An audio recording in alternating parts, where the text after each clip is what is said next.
मैं एक एथलीट थी। मैं नौकरी करना चाहती थी, पर 1 साल पहले तक मैं यहाँ कुछ नहीं कर सकती थी। मेरे दादाजी भी जम्मू कश्मीर में सफाई कर्मचारी का काम करते थे। मेरे पिताजी ने भी यही काम किया है, लेकिन मेरे पिताजी ये नहीं चाहते कि मेरा बच्चा पढ़ लिख कर भी जम्मू कश्मीर में सफाई कर्मचारी का काम ही करे। Let me give you the name of Radhika Gill, a former untouchable, a Dalit community young lady. 3 generations having lived in Jammu and Kashmir. Because of Article 370, the only job she would be allowed to have in Jammu and Kashmir is as a janitor. How many of you know of Eklavya? None. Radhika Gill? None. So you do not know that for 70 years, these are the Kashmiris, the Dalits, the Eklavyas, the refugees, the Sikhs, the Gurkhas, whose human rights were brutally trampled upon.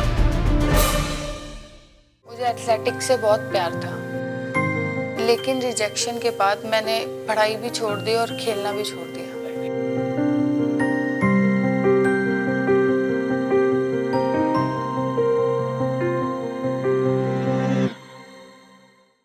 हमने पढ़ाया लिखाया है बच्चों को, इसलिए नहीं पढ़ाया लिखाया पे ये हमारी तरह ये गंदगी का काम ही करते रहे। मेरा बाप सफाई कर्मचारी था, माँ सफाई कर्मचारी थे, आगे मैं भी सफाई कर्मचारी हूँ। लेकिन मैं सोचता हूँ मेरे आगे बच्चे जो जिनके ऊपर मैं मेहनत कर रहा हूँ पढ़ाने की, तो मैं सोचता हूँ ये नहीं होना चाहिए। जैसे मेरे को कोई ग्रेड नहीं था, सफाई कर्मचारी था, सफाई कर्मचारी रहूँगा, सफाई कर्मचारी मरूँगा। तो जो वाल्मीकिज़ हैं, जिनको हम दलित कहते हैं, तो यहाँ जम्मू कश्मीर वो 1957 से रह रहे हैं। 1957 में यहाँ पे जो लोकल स्वीपर्स हैं उन्होंने स्ट्राइक कर दी। स्ट्राइक के कारण क्या हुआ कि यहाँ पूरे जम्मू और श्रीनगर शहर में गंदगी फैल गई। तो उस समय जो जम्मू कश्मीर में प्राइम मिनिस्टर थे, क्योंकि 57 के में जो मुख्यमंत्री होते थे उनको प्राइम मिनिस्टर कहा जाता था, वहाँ के प्राइम मिनिस्टर जो बख्शी गुलाम मोहम्मद थे, उन्होंने पंजाब से स्पेशली इन वाल्मीकिज़ को बुलाया था और ये प्रॉमिस किया था कि अगर आप जम्मू कश्मीर में आके काम करेंगे तो आपको जम्मू कश्मीर के नागरिकों को जो अधिकार हैं, जो उनके राइट्स हैं, वो राइट्स दिए जाएंगे। लेकिन 57 से लेकर आज हो गया, जो वादा उस समय के प्रधानमंत्री ने किया था, जम्मू कश्मीर के प्रधानमंत्री ने इन गरीब लोगों के साथ किया था, वो वादा पूरा नहीं हुआ। They are victim of the worst type of slavery. अगर मॉडर्न वर्ल्ड में हम स्लेवरी की बात करें तो कोई सबसे बड़ा जो स्लेव है इस समय वो जम्मू कश्मीर का वाल्मीकि है।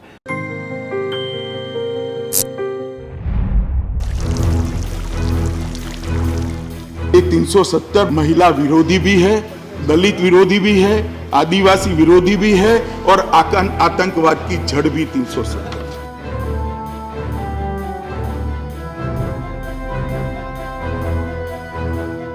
मैं संकल्प प्रस्तुत करता हूं, राष्ट्रपति संसद की सिफारिश पर यह घोषणा करते हैं कि यह दिनांक जिस दिन भारत के राष्ट्रपति द्वारा इस घोषणा पर हस्ताक्षर किए जाएंगे और इसे सरकारी गैजेट में प्रकाशित किया जाएगा, उस दिन से अनुच्छेद 370 के सभी खंड लागू नहीं होंगे।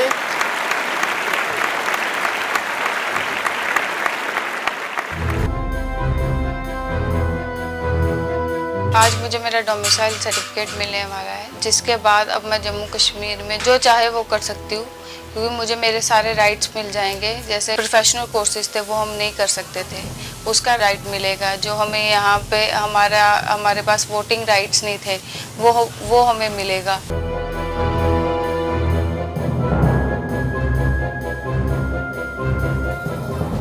मैं जिस रास्ते से स्कूल जाता था उसी रास्ते पे मेरी माँ झाड़ू लगाती थी। हालांकि वो काम बुरा नहीं था, लेकिन मुझे बताने में शर्म आती थी कि मेरी माँ सड़क पे झाड़ू लगाती हैं। सभी के पेरेंट्स अच्छा काम करते थे क्योंकि उनको राइट्स था, मेरे पास राइट नहीं था। लेकिन मुझे भी वही काम करना पड़ा जो मैं नहीं चाहता था। अब मुझे उम्मीद है कि मेरे बच्चे पढ़ लिख के योग्यता के अनुसार डॉक्टर इंजीनियर बन पाएंगे, उनको ये काम करना नहीं पड़ेगा, ये बोझ वो नहीं झेलेंगे।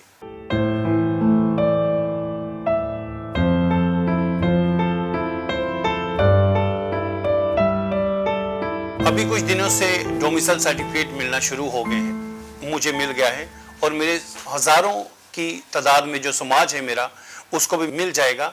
उसके लिए कुछ कागजात में जो दिक्कतें आ रही हैं हम उनको उसका प्रावधान कर रहे हैं, बैठ के समाधान कर रहे हैं कि कुछ लोगों को गाइड कर रहे हैं कैसे क्या कागजात वगैरह लगाने हैं और कैसे उसको अप्लाई करना है।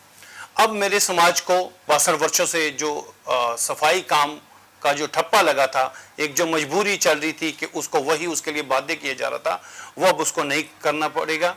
अब हमारे समाज के जो युवा पीढ़ी हैं वो पढ़ लिख कर आगे बढ़ सकती है, अपनी योग्यता के अनुसार वो काम अपनी मर्जी से कर सकती है।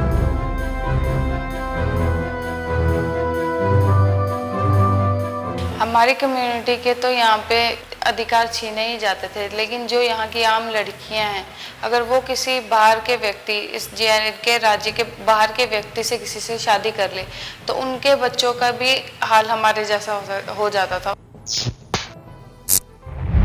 मैं और मेरी सासू माँ यहाँ जम्मू से ही हैं, हमारी PRC है, लेकिन मेरी सासू माँ की शादी बाहर के व्यक्ति से होने से, ससुर जी बाहर से थे, तो हमें मेरे पति को यहाँ के रहने का हक नहीं मिला। वो पढ़े भी जहाँ पे, पैदा भी जहाँ पे हुए जम्मू कश्मीर में ही, लेकिन उनको ना तो नौकरी मिली ना कुछ। उन्होंने अपना जीवन प्राइवेट नौकरी करके गुजार लिया। लेकिन अब जब बच्चों की बारी आती है तो तब बड़ा होता है। विशाल की जब बारी आई, उसने फार्म भरना था प्राइम मिनिस्टर का, जो उन्होंने कहा था कि जो बच्चे 12th में अच्छे मार्क्स लेंगे तो उनको हम फ्री एजुकेशन देंगे। उसके लिए वो फार्म भरने गया तो उन्होंने वो फार्म ही सबमिट नहीं किया। उन्होंने कहा कि जब तक आप PRC नहीं लाएंगे तब तक हम ये फार्म आपका नहीं सबमिट करेंगे। तो अब वो फिर घर पे आके रोता रहा, पूरा दिन कहने लगा कि मम्मा हमें पढ़ने का फ़ायदा ही क्या हुआ, हम तो ऐसे ही रहे। गांव से उठ के हम सोच रहे थे कहीं बाहर जाएंगे, कुछ जगह मकान कुछ बनाएंगे, हम तो कुछ बना ही नहीं सकते, हम तो बस ऐसे ही रहेंगे। हम लड़कियों को अपनी स्टेट के अंदर ही शादी करनी पड़ती थी, क्योंकि अगर हम लड़कियां बाहर अपनी स्टेट के बाहर शादी करती तो हमारे जो प्रॉपर्टी राइट्स थे, जैसे कि लड़कों को मिलते हैं, लड़का अगर बाहर शादी करेगा तो उसकी प्रॉपर्टी राइट ख़त्म नहीं होता, वो कहीं की भी लड़की लाएगा लेकिन उसकी प्रॉपर्टी राइट ख़त्म नहीं होता था। लेकिन अगर हम बाहर शादी करते हैं तो जो यहाँ पे हमें प्रॉपर्टी राइट मिलता था, हम यहाँ पे वो एंजॉय नहीं कर पाते, क्योंकि अगर हम बाहर शादी कर लेते तो हमारे यहाँ पे जो प्रॉपर्टी राइट था वो ख़त्म हो जाता था। लेकिन जब 2002 में एक जजमेंट आई, किसी तरह से हम लोगों को तो ये प्रॉपर्टी राइट मिल गया कि हम यहाँ पे आके अपनी प्रॉपर्टी ले सकते हैं, बट किसी तरह से हमारे बच्चों को उस राइट से डिप्राइव कर दिया गया। और पर अब हमारे बच्चों को भी अधिकार मिल रहा है, जो कि पिछले 70 सालों से मिलने वाला सबसे बड़ा अधिकार है।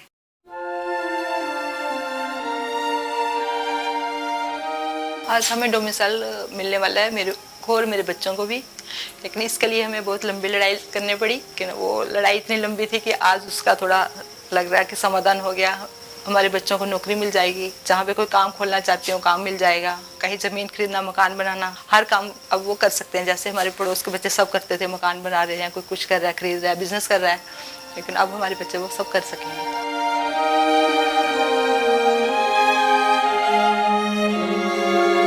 With the amendment of Article 370, the dreams of Baba Saheb Ambedkar have come true. ये वही स्कूल है जहाँ से मैं भी पढ़ के गया हूँ आज से 20-25 साल पहले, लेकिन वो समय कुछ और था, आज समय कुछ और है। आज हमारे पास डोमिसाइल सर्टिफिकेट है, जो मैं अपनी ज़िंदगी में नहीं कर पाया। मुझे मजबूरनवश सफाई कर्मचारी की जॉब मिली और मैंने की। आज वो समय नहीं है, आज हमारे पास डोमिसाइल सर्टिफिकेट है। उसके माध्यम से मेरे बच्चे अपने भविष्य तय कर सकते हैं, वो जो मर्जी जो बनना चाहें वो बन सकते हैं। बेटा आप क्या बनना चाहते हो? एडवोकेट। बेटा आप क्या बनना चाहते हो? मैं IPS ऑफिसर।